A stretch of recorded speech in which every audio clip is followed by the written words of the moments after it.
Renovados votos de muito bom dia para si que nos ouve e nos vê neste momento exato, mas também para si pode ser boa noite ou boa tarde, em função do local e do dia em que se encontras. Ora, temos algumas palavras para poder partilhar para consigo e desta forma desejamos que estejas lindamente bem e que possas, nesse caso, atentar a estas palavras de conforto, de encorajamento, mas também e principalmente de reflexão que servirão para si também de investigação. Ora, são várias e vamos começar a debelar e debitar aquilo que podemos consigo partilhar. Deus, o Filho. Cremos que Jesus Cristo é a segunda pessoa da Trindade e que é o elemento o unigênito Filho de Deus que se fez carne para revelar Deus ao homem. Para cumprir as profecias e para tornar-se o Salvador do mundo este perdido. Ora, Deus, o Espírito Santo. O que é? Cremos que o Espírito Santo é a terceira pessoa da Trindade e veio para o mundo, especialmente no dia de Pentecostes, para glorificar a Cristo e para permitir aos homens, de modo a poderem apropriar-se da salvação. Salvação esta preparada por Jesus Cristo. É isto aí. Mas também temos o Deus Pai. E fizemos uma inversão estratégica, não é? Começando no Filho, no Espírito Santo e agora vamos naquele que é o centro. Deus Pai. Cremos nós que Deus, o Pai, é a primeira pessoa da Trindade e que é o eterno, o imutável, o Todo-Poderoso, aquele que é omnisciente, totalmente sábio, totalmente com muito amor, completamente justo, não é? E totalmente santo. É o Rei soberano e sustentador do universo. Ele, Deus, ele, Jeová, ele, Hala, é o Pai de nosso Senhor e Salvador Jesus Cristo. Ele é o Pai, ele é o Filho e ele é o Espírito Santo, porque ele é omnisciente, ele é omnipresente, ele é omnipotente. Exatamente. Esta é a palavra que nós viemos partilhar para consigo. O homem. O homem, não é? É aquele que foi criado à imagem e à semelhança de Deus, não é? Por um ato direto de Deus e que não veio a existir como resultado da evolução. Este homem foi criado, não é? Criado com um objetivo específico. Qual é? O objetivo é de glorificar a Deus, adorar a Deus, servir a Deus e ter constante comunhão com Deus. Este homem caiu através do pecado, sim, quando desobedeceu a Deus. E desta forma incorreu tanto na morte física e na morte espiritual, e que lhe alienou a Deus. Ora, a natureza do homem, nós, seres humanos, nós, pessoas, não é? Por causa do pecado ou da desobediência, a nossa natureza foi corrompida e está totalmente irremediável, não é? E perdida. Mas só se pode conseguir a libertação, a salvação, o alcance de uma imagem, de uma ação ou de um estado melhor, caso o homem deixar tudo o errado e entregar-se a Deus. Ou seja, Deus é a única fonte para a solução dos problemas do homem. Ou seja, Deus é aquele que o homem deve redimir-se para que possa voltar ao entrocamento, possa não mais estar no pecado, mas estar no lugar certo da definição, da missão pelo qual foi criado, a imagem e semelhança de Deus, que é para glorificar e exaltar Deus. Ora, ao fim de tudo, vamos apresentar alguns textos bíblicos para cada um poder consultar. Há um ser que não gostaria de falar dele, mas também se não falasse ficaria assim, não tão bem. Satanás. Cremos que Satanás é o instigador do mal, é um ser espiritual que é real, e não apenas é físico, ou seja, não apenas espiritual, mas também é físico. Ele é a personificação do mal. Ele é um anjo caído, sim, é um anjo caído e que atua sobre a permissão de Deus. Deus deu-lhe a permissão de, por um período, reinar no mundo, tentando a quem conseguir levar consigo.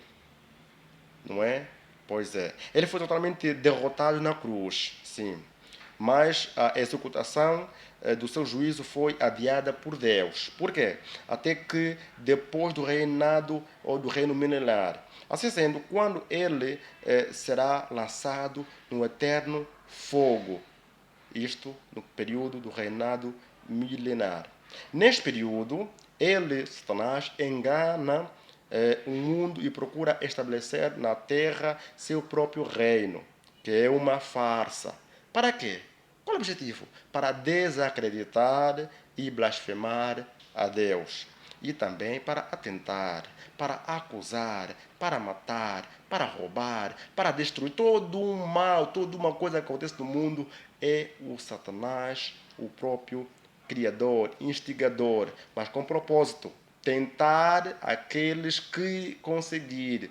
Por isso, preciso que possamos estar atentos e fitos, focados em Deus, para que nenhum mal venha até nós e qualquer tentação que venha, possamos passar por cima. E tentação não se enfrenta. Aprendi eu que tentação se foge. Não há como dizer eu sou forte, eu sou tão forte, o Espírito Santo vai me livrar. Ok. Tentação não se enfrenta. A tentação se foge. É bom fugir da tentação para estar na salvação. E a outra palavra que trouxemos para a reflexão é salvação. Cremos que o sangue derramado por Jesus Cristo sobre a cruz prove-nos com um único fundamento. Ou seja, Jesus Cristo, de tanta coisa que veio cá no mundo fazer, há um fundamento, que é o perdão dos nossos pecados e a nossa salvação.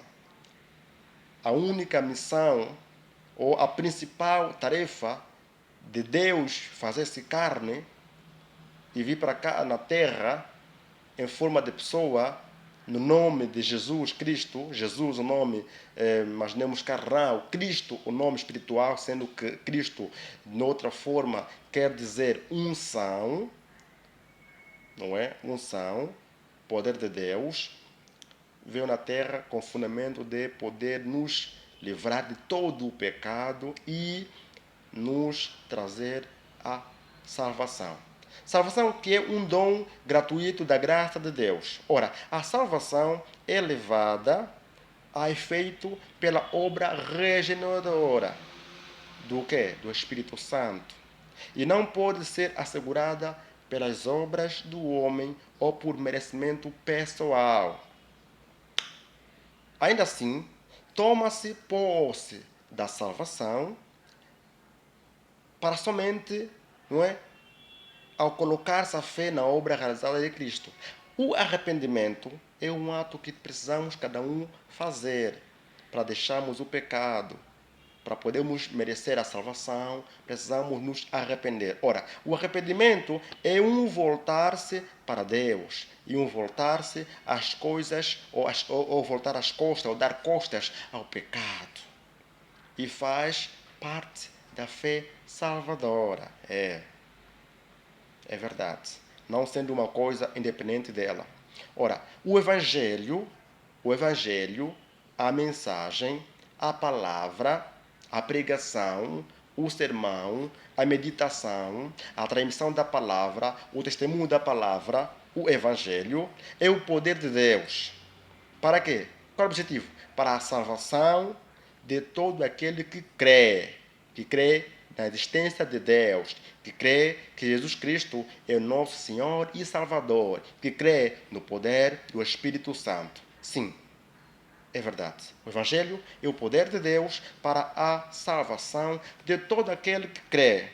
E os que recebem Jesus Cristo pela fé nascem de novo. E estes têm seus pecados perdoados. E, aceitando a Cristo, crendo em Deus e tendo os pecados perdoados, tornam-se filhos de Deus. E desta forma são certamente, com toda a certeza certíssima, nova criação em Cristo. E todo aquele que se sente nova criação, claramente que já não pode voltar, já não pode recuar, porque se recuar já não será nova, voltará no velho. E precisamos crescer na vida e tudo fazer para estarmos acima e nunca abaixo. Sermos a cabeça e nunca a cauda. Sermos o princípio e nunca o fim. Sermos novas criaturas em Cristo. E desta forma seremos automaticamente selados com o Espírito Santo. O Espírito Santo das promessas. Até ao resgate da sua propriedade, até a vinda gloriosa, ou a segunda vinda gloriosa de Cristo. E desta forma, enquanto aguardamos, seremos guardados e assegurados pelo poder de Deus. Basta nos entregarmos.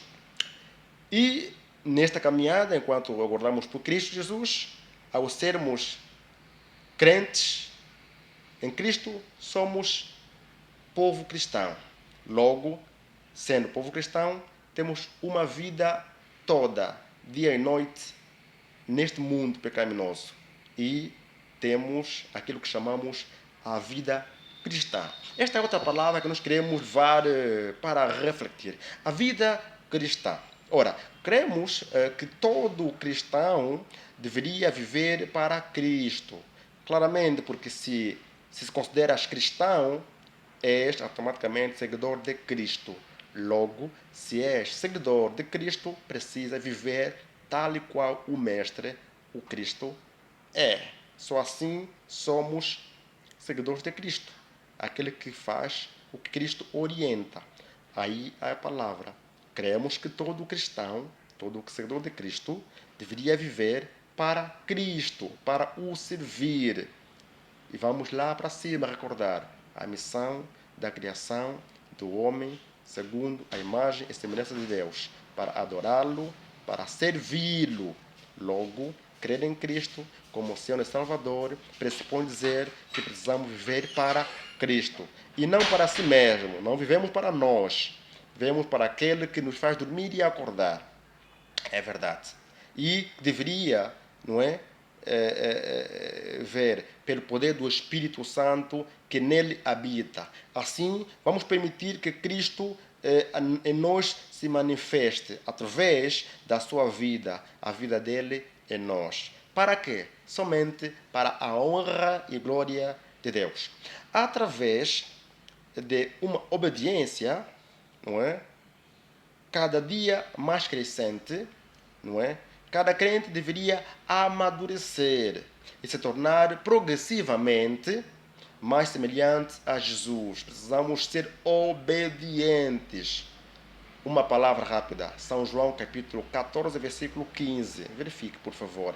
Ou também, mesmo livro, narração segundo o discípulo de Jesus Cristo, São João, capítulo 15, versículo 14. Ele diz: aqueles que são meus seguidores, que são meus filhos, aqueles que me amam, farão o que eu ordeno. E quem faz o que Cristo ordena é obediente. Por isso, aqui é a palavra. Através de uma obediência cada vez mais crescente, cada crente deve amadurecer, se tornar progressivamente semelhante a Jesus. Cada crente deve viver uma vida santa através do poder do Espírito Santo e não precisamos satisfazer-nos, não é, da concupiscência da carne. Devemos exercitar nossos dons espirituais. Para quê? Qual o objetivo? Por que razão? Para edificar o corpo de Cristo. Devemos testemunhar e respeitar a Cristo, evangelizar. Devemos estar pessoalmente envolvidos a fazer discípulos, discípulos para Cristo, assim cumprindo a grande comissão. Exatamente. São Mateus 10. Verifiquemos. São Mateus 28, 18. Olha, vamos ler. Exatamente. E devemos realizar boas obras e dar fruto somente para a honra e glória de Deus. Dar frutos. A nossa vida começa em casa. Dá sequência na rua, no bairro.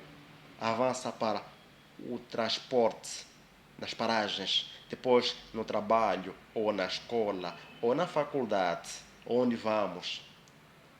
E nessa caminhada precisamos tão somente mostrar bons frutos, sermos boas pessoas. Ora, mas também alguns de nós dizemos que somos da igreja, ou somos membros da igreja. E vamos aqui compreender que uma casa tem assim muitos quartos, mas a sala é única, a cozinha é única e a casa de banho principal é única, não é? A principal é única. O quintal é único, a marquesa é única, mas cada um tem o seu quarto. Assim estamos neste mundo. Estamos cada um num quarto. Cada igreja ou cada instituição religiosa que se diz ser igreja, vamos considerá-la como um quarto. Mas quando vamos para a sala, o Deus é o mesmo, Cristo é o mesmo, o Espírito Santo é o mesmo, a oração é a mesma, a Bíblia é a mesma. Então nos consideremos irmãos, cada um vivendo, né? Cada um de nós está, ou estamos todos numa única casa, cada um tem o seu quarto. Cada quarto é uma igreja. Mas os meios que temos nessa casa, na sala, na cozinha, no quintal, na casa de banho, usamos todos. Isto é a palavra de Deus, todos usamos. Mas quando cada um vai ao seu quarto, no seu quarto cada um tem a sua doutrina, a sua regra. Mas vamos nos focar naquilo que é o central. Igreja, um grupo de pessoas ligados, não é, pela mesma crença, ligados pelos mesmos princípios. Só para citar. E já agora, na nossa reflexão, igreja, como é que podemos vê-la? Qual pode ser a nossa crença? Cremos nós que a igreja é o corpo de Cristo, certo? E somos todos nós membros deste corpo de Cristo. Podemos ler a carta do apóstolo Paulo, a primeira de Coríntios, capítulo 12, versículo 12. Dá-nos uma palavra esta que podemos, nesse caso, refletir, podemos buscar, porque aqui estamos a dizer que a igreja é o corpo de Cristo. Exatamente. O qual Jesus é a cabeça. Certamente. E cujos membros são os que verdadeiramente receberam a Cristo pela fé. A igreja local, não é? A igreja local, aquela que está ali no bairro, está ali na cidade, não é? É a expressão tangível do corpo de Cristo, aquela instituição religiosa, aquela igreja, não é? que está numa dada localidade. É a expressão tangível do corpo de Cristo. Ora, já que todos os membros do corpo de Cristo estão unidos em Cristo pelo mesmo Espírito, estes, membros da igreja, deveriam viver em amor. Devemos viver em amor, em harmonia, em unidade, tendo o mesmo Espírito, Espírito Santo, tendo o mesmo propósito. Qual? Aceitar as práticas, não é, sectárias ou denominacionais que se baseiam numa sincera interpretação da Bíblia Sagrada. Qual é esta palavra? De não se relacionarem a questões doutrinárias importantes e que na prática não geram desunião ou atrapalham o ministério. Não devemos devemos ter todo o cuidado com as doutrinas para que não possam nos desviar daquilo que é a missão principal de Deus. É por aí. Por aí. O propósito da igreja, para finalizar, é fazer Cristo conhecido por todos. Evangelizar, testemunhá-lo, fazer discípulos. Quanto mais pessoas saberem e conhecerem, entregarem-se, melhor. Missão da igreja. E também de glorificar a Deus na terra. Vamos repetir, é muito importante. O propósito da igreja é fazer Cristo conhecido por todos. É fazer discípulos. É glorificar a Deus na terra. É exatamente. Exatamente. Ora, trouxemos esta palavra para refletir. Aquilo que nós cremos.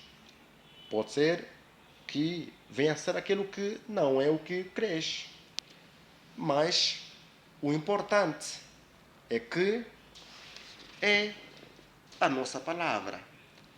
E temos aprendido que todas as mensagens, todos os conselhos, sugestões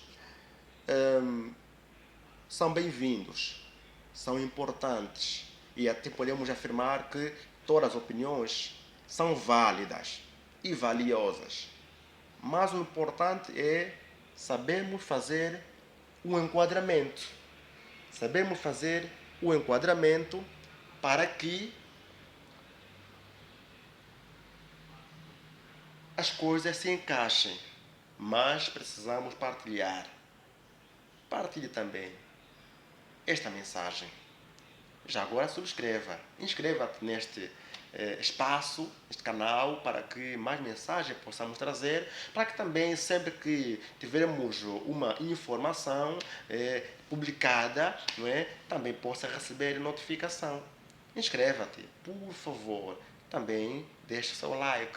Comente alguma coisa que tenhamos dito e não foi da sua percepção, ou alguma dúvida. Faça comentário, pergunte, também dê sua opinião. Qual é a sua opinião sobre a igreja, sobre o homem, sobre a Trindade, sobre Deus, Cristo, Espírito Santo, sobre o Satanás, sobre a vida cristã?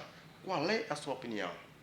Diga alguma coisa e não ouça o que dissemos apenas.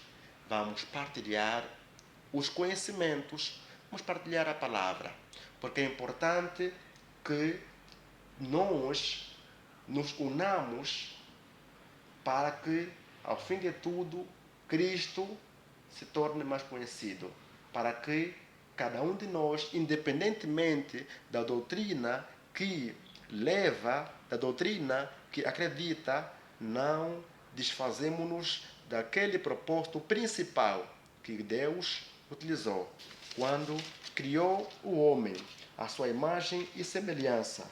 Quando Deus criou o homem à sua imagem e semelhança, com um propósito de este homem, independentemente de onde estiver, independentemente de quem quer que seja, independentemente do que tiver que ter, independentemente do que tiver que acreditar, este homem, feito à imagem e semelhança de Deus, tem um propósito: adorar a Deus, servir a Deus. Em tudo que fizer neste mundo, for para a glorificação de Deus. Ora, podes consultar Gênesis capítulo 1, versículo 26, Gênesis capítulo 1, versículo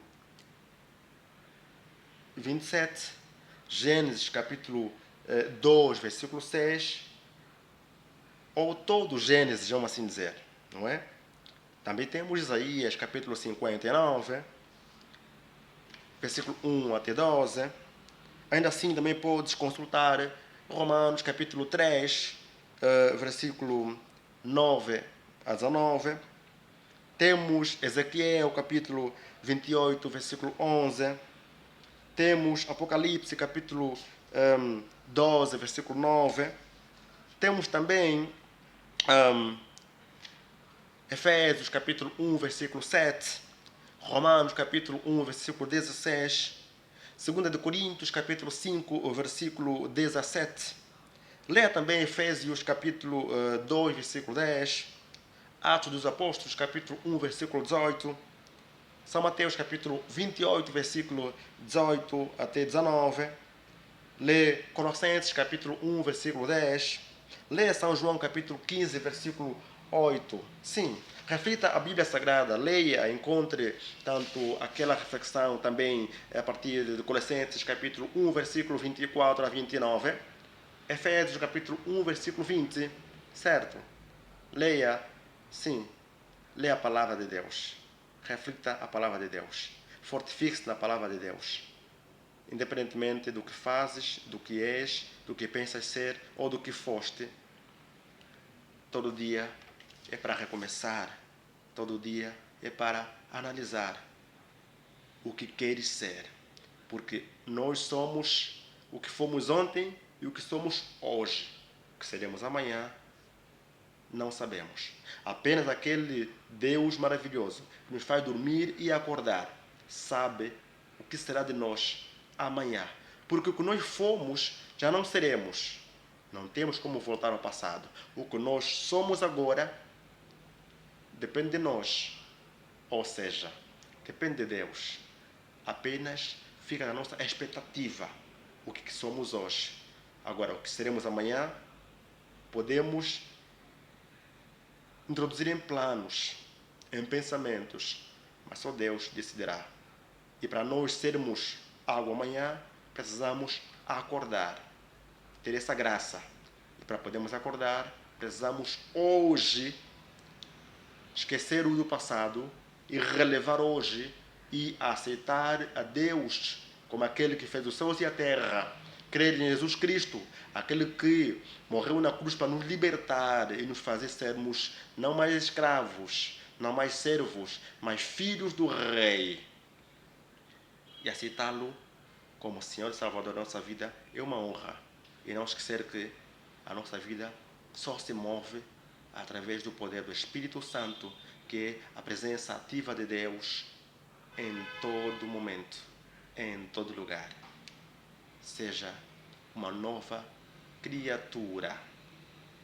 Sejas tu um exemplo a seguir. Não te esqueça de refletir Salmo capítulo 15, de 1 a 5. Creia que tu és especial e Deus te ama e só tu pode mudar a sua vida. Basta tomar uma decisão. Decisão essa de aceitar a Jesus Cristo como seu Senhor e Salvador. Se tem confusão na cabeça, está confuso, ajoelha, ora e diga: Deus, me criaste e aqui estou em pé, dormi e acordei porque tu me deste essa graça. Então, peça para que Deus te possa revelar, te mostrar maravilhas maravilhosas conhecerás na sua vida. Palavra de Deus com o seu jovem de luz. Jovem de luz. Baulu, poeta só. O grupo